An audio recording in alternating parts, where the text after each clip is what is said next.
चला जा।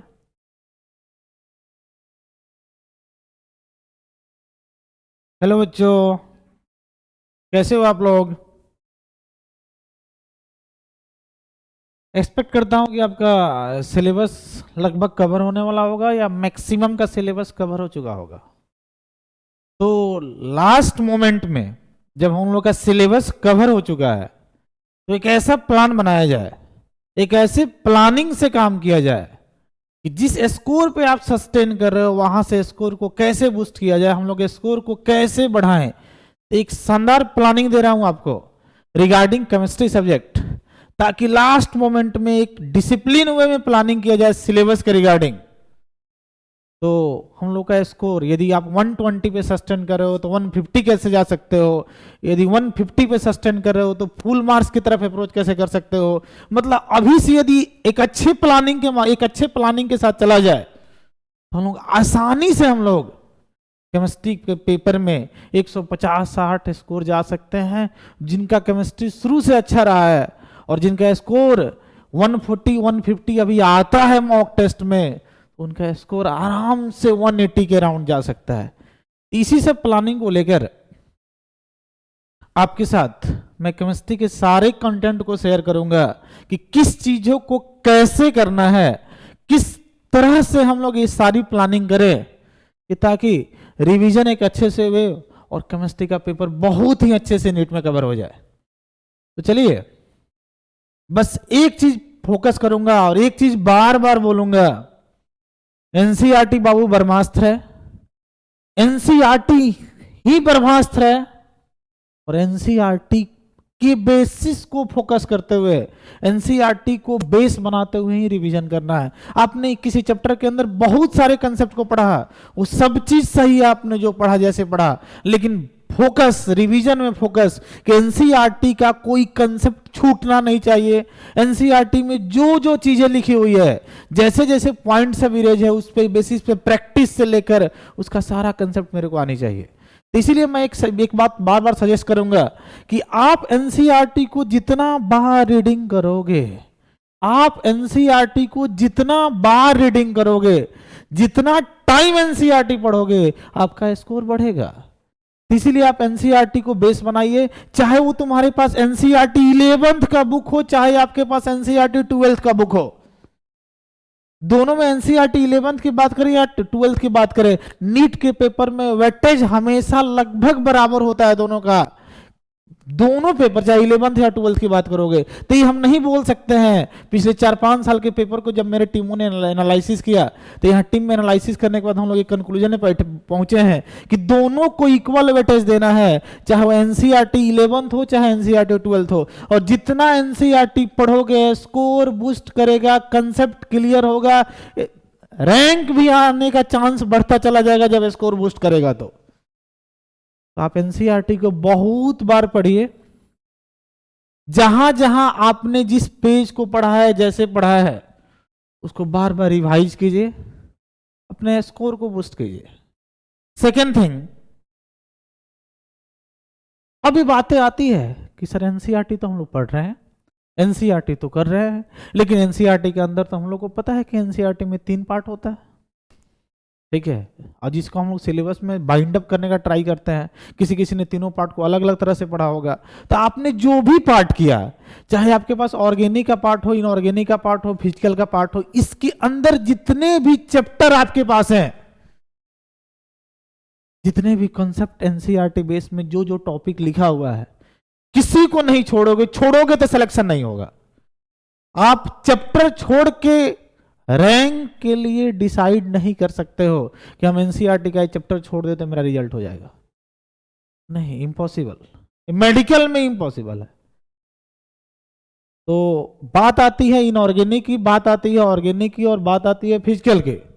Inorganic, organic, physical, बहुत मेहनत के बाद हम लोग एक कंक्लूजन में पहुंचे कि बच्चे के दिमाग में बातें आ जाती है कि अच्छा इनऑर्गेनिक से थोड़ा क्वेश्चन कम आता है तो इसको वेटेज को कम कर दिया जाए। अरे बाबू, कभी कभी ऐसा हुआ है, किसी साल तो इनऑर्गेनिक से 15-17 क्वेश्चन ही पूछा है, किसी साल फिजिकल से 14-15 क्वेश्चन आया, ऑर्गेनिक से भी 16-17 क्वेश्चन आया है। और यदि 50 क्वेश्चन का पेपर होना शुरू हो गया 35 सेक्शन ए में और 15 क्वेश्चन जो सेक्शन बी में है, तो नो डाउट सेक्शन बी से हमको 10 क्वेश्चन करना है। बट एक बात तो ध्यान रखनी है ना कि चाहे सेक्शन ए करें चाहे सेक्शन बी करें, एक बात ध्यान रखना, इनऑर्गेनिक हो चाहे ऑर्गेनिक हो, फिजिकल हो, सारे सेक्शन से 15-16 क्वेश्चन होते ही हैं। ये टीम के एनालिसिस से हम लोग ऑब्जर्व करके कंक्लूजन पे पहुंचे हैं कि सारे सेक्शन से क्वेश्चन होंगे और 15-16 क्वेश्चन, किसी से 17 हो सकता है बात अलग हो, किसी से 18 हो सकता है बात अलग हो, लेकिन होंगे 15 प्लस क्वेश्चन सबसे।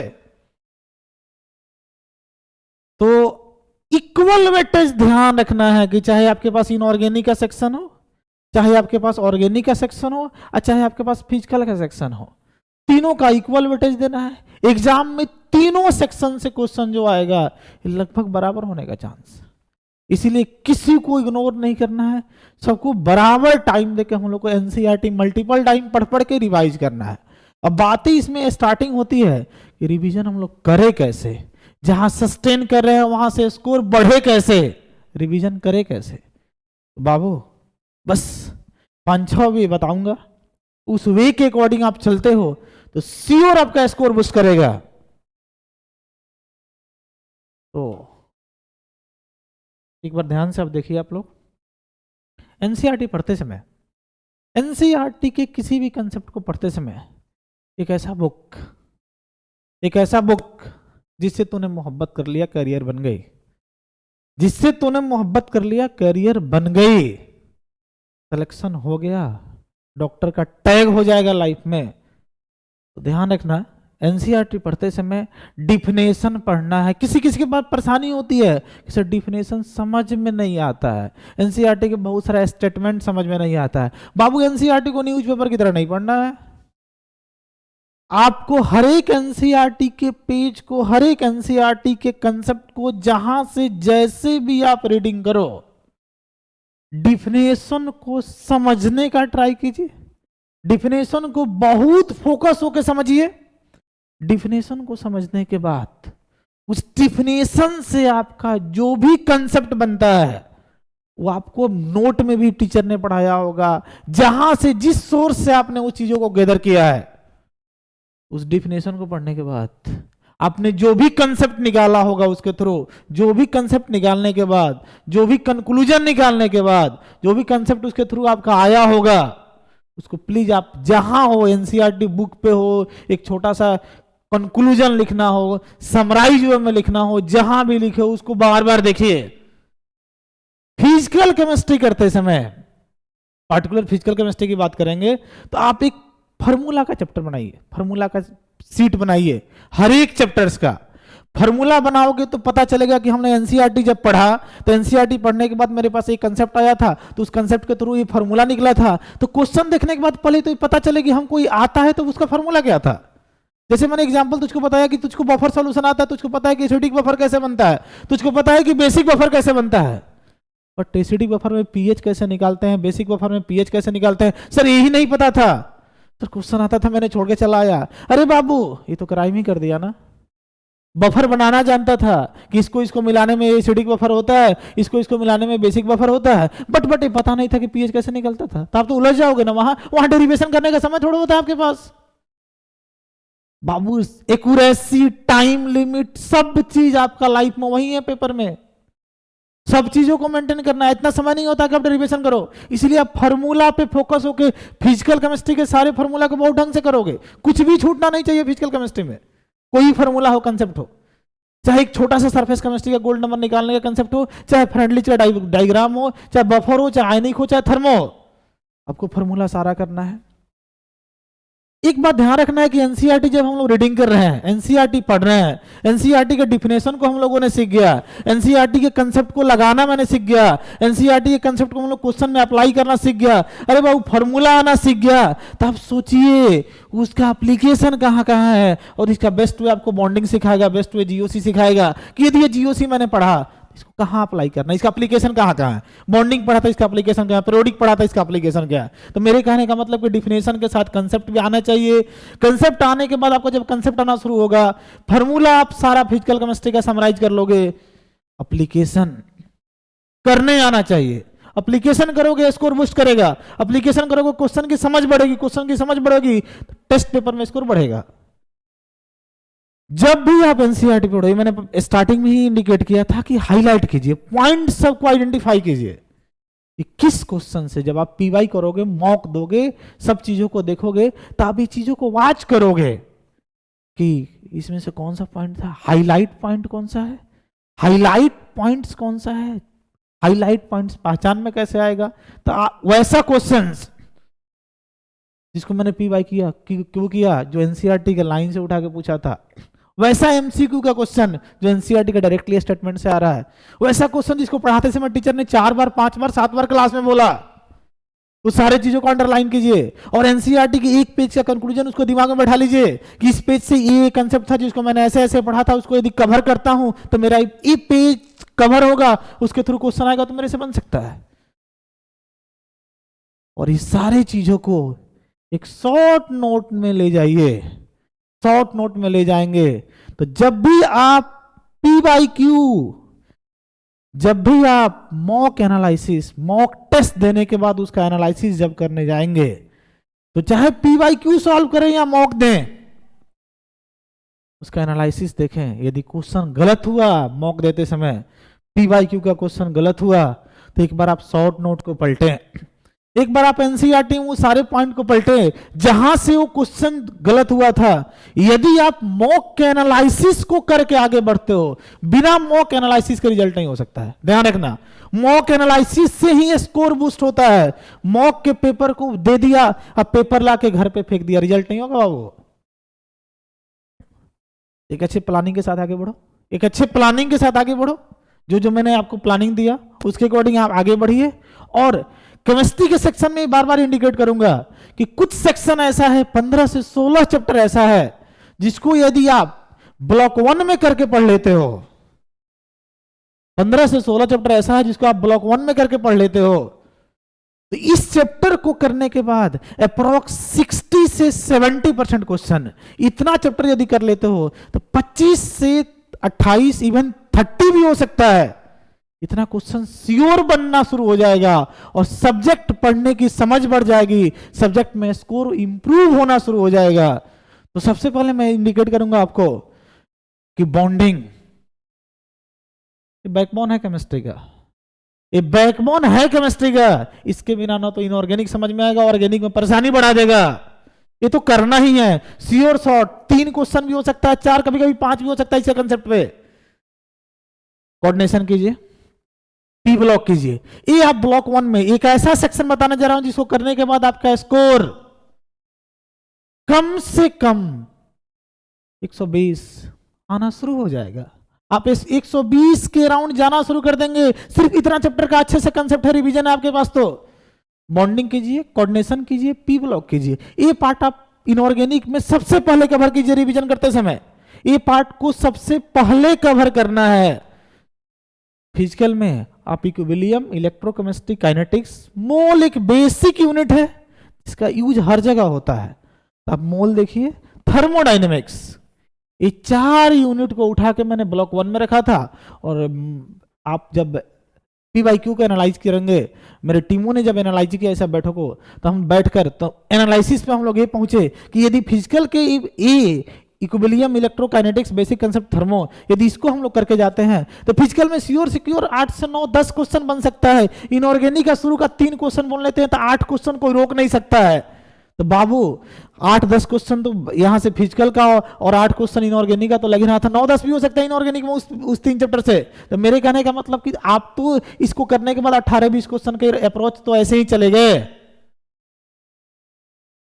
तो यदि 20 क्वेश्चन के अप्रोच यदि इस चैप्टर से कर लेते हैं, ये जीओसी जान है तो जहान है। जीओसी, बस एक ही बात ध्यान रखो, जीओसी आता है तो ऑर्गेनिक आएगा, जीओसी नहीं आता हो, जो 1 और 2 दोनों का सेक्शन है, बिना जीओसी के रिवीजन का आप कुछ नहीं कर सकते हो। आप जीओसी कीजिए, जीओसी के बिना ऑर्गेनिक नहीं समझ सकते हो, समझ ही नहीं सकते हो जीओसी के बिना ऑर्गेनिक। जो बोल दिया कि जीओसी के बिना ऑर्गेनिक पढ़ा सकते हैं, पढ़ना छोड़ देना उससे। और यदि जो समझा दिया तरह से क्वेश्चन एग्जाम में नीट में लग गया, मॉक में क्वेश्चन लग देगा बिना जीओसी के बिना, उसको भगवान मान लेना, ऐसा होता ही नहीं कभी। इसीलिए जीओसी 1-2 बहुत ढंग से रिवीजन कीजिए। कुछ भी हो सकता है, इसका एप्लीकेशन जहां जहां 4-5 क्वेश्चन यही उठा सकता है।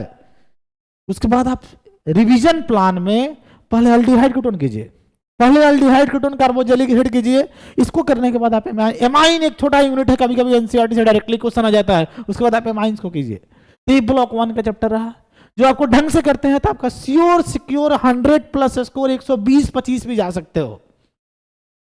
ब्लॉक 2 में हम लोग चलेंगे। ब्लॉक 2 में मैंने वैसे यूनिट को रखा है जिसको ब्लॉक 2 के यूनिट को हम लोग करने के बाद सिलेबस का रिमेनिंग, मतलब हम लोग अब कम से कम 38 से 40 क्वेश्चन की तरफ अप्रोच करेंगे। मतलब हम लोग अब 140 के राउंड अप्रोच करेंगे, 150 के राउंड अप्रोच करने का तरीका बताएंगे। अब डी एंड एफ कीजिए, डी एंड एफ कीजिएगा, एक क्वेश्चन बनने का चांस बढ़ जाएगा। अब क्लासिफिकेशन ऑफ एलिमेंट, मैंने नहीं बोला था देखो क्लासिफिकेशन ऑफ एलिमेंट आता होगा तभी पीपल लोग समझ में आएगा अपने, क्योंकि ट्रेंड का वेरिएशन आना चाहिए, लेकिन नॉर्मल ट्रेंड सबको आती है। जो एक अच्छे स्कोर पर सस्टेन करते हो, जो क्वालिफाई करना चाहते हो, जिसका एक अच्छा प्लान होता है। तो मेरे कहने का मतलब कि classification of element of periodicity, तो इसको आप करोगे ना लास्ट में तो परेशानी नहीं होगी आपकी। सेकेंड चीज, जो भी यहां पर एस ब्लॉक एलिमेंट्स होगा, आप एस ब्लॉक एलिमेंट्स को ढंग से करोगे, आप एस ब्लॉक एलिमेंट्स को करोगे तो एक क्वेश्चन बनने का चांस बनेगा। मतलब आप इस 3 चैप्टर को करने के बाद अब इनऑर्गेनिक में 12 क्वेश्चन को अप्रोच करोगे। सॉल्यूशन कीजिए, स्ट्रक्चर ऑफ एटम कीजिए, स्टेट ऑफ मैटर कीजिए, फिजिकल में क्वेश्चन आपका 12 से 13 बनना शुरू हो जाएगा। यहां से आप alcohol, phenol, ether, hello alkene, hydrocarbon कर लीजिए। आप ऑर्गेनिक में 13 से 14 क्वेश्चन की तरफ अप्रोच भी कर सकते हैं। तो मेरे कहने का मतलब यदि इतना इतना करना हम लोग शुरू कर देते हैं तो हम लोग यदि 50 का पेपर है तो 40 क्वेश्चन की तरफ सिक्योरिटी के साथ जा सकते हैं कि 40 की तरफ हम लोग बढ़ रहे हैं। 40 क्वेश्चन अटेम्प्ट हो सकता है, 38 अटेम्प्ट हो सकता है, मेरा स्कोर 140 हो सकता है। तुमको सिलेक्शन दिखना शुरू हो जाएगा कि मॉक में मेरा स्कोर अब केमिस्ट्री में 140-50 आ रहा है, हम सिलेक्शन की तरफ जा रहे हैं। और यदि थोड़ा और स्कोर को इंप्रूव करना हो तो रिमेनिंग पार्ट, ठीक है, एस ब्लॉक एलिमेंट्स करने के बाद ये remaining part, S block elements जो भी पार्ट है, ब्लॉक एलिमेंट्स की बात थी यहाँ, तो हमने यहां पर मेटलर्जी का जो पार्ट हो, यहां पर एस ब्लॉक एलिमेंट्स में हम स्पेसिफाई करेंगे कि एस ब्लॉक एलिमेंट्स में एनसीईआरटी में एक सेपरेट चैप्टर दिया होगा। आप हाइड्रोजन कीजिए, हाइड्रोजन कीजिए, मेटलर्जी का पार्ट कीजिए, सॉलिड रिडॉक्स, कभी कभी क्वेश्चन दिखता है जो एनसीईआरटी से होता है या सॉलिड का कंसेप्ट होता है, एक एक क्वेश्चन का ये सब यूनिट है। बायोमोलिक्यूल, पॉलीमर, इन्वायरमेंटल, मतलब मेरे कहने का मतलब कि जो रिमेनिंग सेक्शन आपका बच रहा है, जो रिमेनिंग सेक्शन बच रहा है ब्लॉक 1 और ब्लॉक 2 के बाद, ब्लॉक 1 और ब्लॉक 2 करने के बाद जो रिमेनिंग सेक्शन आपका बच रहा है वो रिमेनिंग सेक्शन को थर्ड में डालिए। पहला सेक्शन करने के बाद हम लोग 25 से 30 क्वेश्चन की तरफ अप्रोच करना सीख जाएंगे। पहला पार्ट रिवीजन हो जाएगा तो आपको कॉन्फिडेंस देगा कि हम लोग हाँ 125, 30, 100+ टेस्ट में, मॉक में स्कोर सिक्योर करेंगे। PYQ का किसी ईयर का क्वेश्चन उठा के लगाएंगे तो इतना स्कोर आना शुरू हो जाएगा। सेकेंड थिंग, जब हम लोग आगे बढ़ेंगे, सेकेंड पार्ट चलेंगे, जब ब्लॉक 2 की बात करेंगे तो ब्लॉक 2 को करने के बाद हम लोग फील करेंगे, ब्लॉक 2 को करने के बाद हम लोग फील करेंगे कि हम लोग का स्कोर जा रहा है किसके तरफ, तो 40 क्वेश्चन की तरफ 140-50 स्कोर जा रहा है। और ब्लॉक 3 करने के बाद हम लोग 180 की तरफ अप्रोच करना शुरू करेंगे, 170, 175, मतलब आप कॉन्फिडेंस के जाओगे, आप बोलोगे अब सर रैंक आना शुरू हो गया है, मेरा रैंक इंप्रूव कर सकता है। इसमें जो भी परेशानी हो, जहां भी दिक्कत हो आपको, आइए ऑनलाइन प्लेटफॉर्म पे, मेंटर एडुसर के ऑनलाइन प्लेटफॉर्म पे आइए, इस सारे सेक्शन का हम लोग रिवीजन करेंगे क्रैश कोर्स में। इसको जहां जिसको दिक्कत हो हम लोगों से ऑनलाइन जुड़िए और सारी चीजों को ढंग से पढ़िए, एक बेस्ट स्ट्रेटजी, बेस्ट प्लान के साथ, बेस्ट कंटेंट के साथ, बार बार इंडिकेट करेंगे, बेस्ट कंटेंट के साथ सारी चीजों को हम लोग डिलीवर करेंगे और ट्राई करेंगे आपका रिजल्ट को श्योर एंड सिक्योर किया जाए। तो thank you all of you for kind attention. हम लोग मिलेंगे कोर्स लॉन्चिंग के बाद, हर एक यूनिट को डिस्कस करते हुए आगे बढ़ेंगे। Thank you.